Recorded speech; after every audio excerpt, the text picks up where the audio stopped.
This stretch of Park Avenue, on the Upper East Side of Manhattan, is the wealthiest neighborhood in New York City. This is where the people at the top of the ladder live. The upper crust, the ultra-rich. But this street is about a lot more than money. It's about political power. The rich here haven't just used their money to buy fancy cars, private jets, and mansions. They've also used it to rig the game in their favor. Over the last 30 years, they've enjoyed unprecedented prosperity from a system that they increasingly control. But if you head north for about 10 minutes, this Park Avenue comes to an end at the Harlem River. On the other side of the water, there is another Park Avenue. This is the South Bronx, home to America's poorest congressional district. There are 700,000 people in this district. Almost 40% of them live in poverty, making less than $40 a day. From here, the last 30 years have looked very different than the view from Manhattan's Park Avenue. People here have seen their wages fall and the cost of almost everything else go through the roof. They've lost their jobs in a recession caused by bankers across the river. They've watched their children struggle in failing schools, and they've ended up even worse off than they were a generation ago. But America is still a land of opportunity, isn't it? A place where anyone can make it to the top if they're willing to work hard and set their sights on it. That's what makes this country great. Isn't that what we tell ourselves? But in today's America, what are the chances that someone who starts their life on this Park Avenue will end up living on this Park Avenue?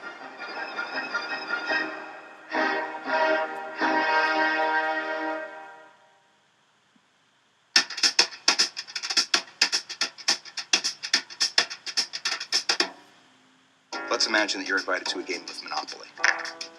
And you arrive at this game to find out that all of the property's been divided up. All of the money's already been handed out. But you're told, hey, go ahead and sit down, play the game. We're going to give you a chance to play just like everyone else.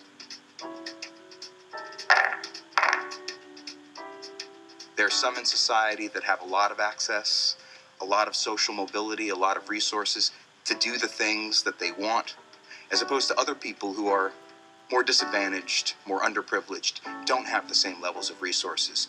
Paul Piff is a social psychologist at the University of California, Berkeley, who studies the psychology of wealth and the consequences of inequality in our society. We came upon an experiment he conducted that caught our interest. Oh wait, I get $200 because I just. Oh yeah. Monopoly first became a hit during the Great Depression. It's a game of ruthless, dog-eat-dog capitalism. True to the American dream, everyone has an equal opportunity, starting with the same amount of money and the same chance to succeed. Winning is a mix of luck and skill. For his experiment, Piff rigged the game by giving one player a huge advantage. So there are two players, they don't know each other. You flip a coin to determine your position. So it's random, almost like your emergence into the world is random. Whether you land in this family or this other family. If you were the rich person, you got a lot more money. You got 2 times as much money. When you pass go, you collect $200. You would get to roll both dice, so you're allowed to move around the board quicker. How many 500s did you have? Just one. Are you serious? Yeah. I have 3. Now, if you're on the low end, we really hit you hard. You got half the money. When you passed go, you collected half the salary. I'm gonna lose pretty soon. You only got to roll 1 die, so you're moving around the board very, very slowly. The other person's just whizzing around you, collecting $200 every couple of turns. I'm gonna get another $200 again. I know. Even in a game that's openly rigged, the rich players inevitably exhibit a sense of entitlement. They gobble up more of the carefully placed pretzels. They come to believe that they deserve to win. I'm gonna buy out this whole board. And they show no concern for the misfortune of the poor players, even though the poor players don't stand the slightest chance of winning. The idea of the American dream. is that everyone's got an equal opportunity. You just got to decide to play. But in fact, there are large groups of people that experience the game as unfair. The opportunity's not there. All the rules have been decided. The property has already been bought up, and the money's already in the hands of the other players. Get rebound. Go. First down, get everything. That's my goal. I'm Michael Jordan. I'm Ray Allen. Almost all families start out with wanting the same things for their children. They want them to be safe. They want them to be happy. And they want them to be successful and healthy. But even before birth, so many kids start that race behind. They come into a neighborhood that's unsafe. Maybe they're in an overcrowded apartment. They don't have healthy nutrition. They might have medical issues that aren't being addressed. And I would say their number one challenge is just a lack of opportunities in general. In parts of the South Bronx, unemployment has reached 19%, and many families struggle just to put food on the table. Pastor Colin Dunkley and his wife April run a food pantry in the South Bronx that feeds about 200 struggling families every week. I like helping people. I like serving the people. I like helping the people. If there's something we can do to bless them, that's what we're going to do. What you typically get, the vegetables in a can, beans in a can, bags of rice. Sometimes we get the little sippy Capri Sun juices. We'll put those in a bag for the kids. But they don't have nearly enough to meet the demand. When we visited, they ran out of food in 15 minutes. There is no more food at this time. You can come back next Monday at 2 o'clock. That's it, Mommy. That's it. No, sir. I'm sorry. No more.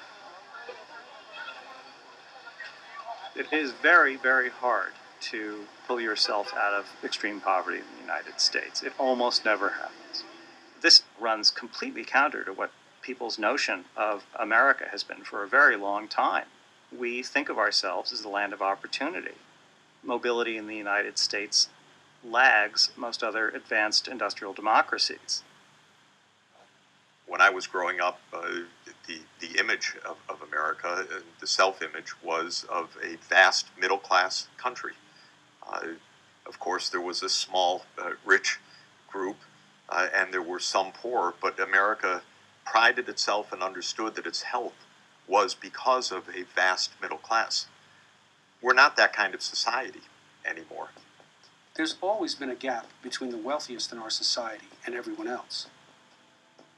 But in the last 30 years, something changed. That gap became the Grand Canyon. The incomes of people at the lower end stagnated. And disproportionate amount of the growth in the economy has accrued to those at the upper end. This is what America's economic pie looked like in the decades after World War II. Income gains were shared by everyone, with big portions going to average Americans. But since the late 1970s, the bottom 90% have seen their share of the pie completely devoured by the top 1%. The wealthy are getting an enormous percentage of all of the gains in the entire economy. When I talk about the wealthy, I'm talking about like in the thousands of people. Thousands might be overstating it. As of 2010, only 400 of the richest Americans controlled more wealth than the bottom half of American households. That's 150 million people. The question is, what are the people at the top going to do with all that money? There is a little tiny group, and it's probably 1% of the 1%. Those people are concentrated in a very small number of places. New York has been one of those places since the early 19th century. It has been a world city with world-class fortunes, and it has been a magnet for people who live in the 1% of the 1%. I was in a taxi going down Fifth Avenue looking for the richest apartment building in New York. There were about 10 buildings that were on the initial list. 740 Park became the epicenter of the people who ruled the world, truly the masters of the universe. They all live in 740 Park.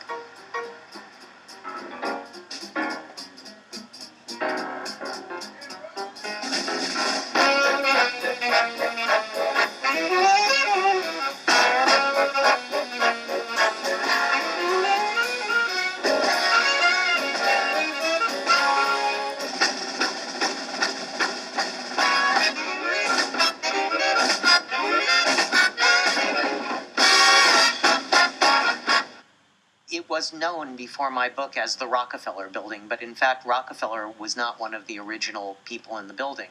It was built by Jackie Kennedy's grandfather, James T. Lee, in a consortium with a group of the people who were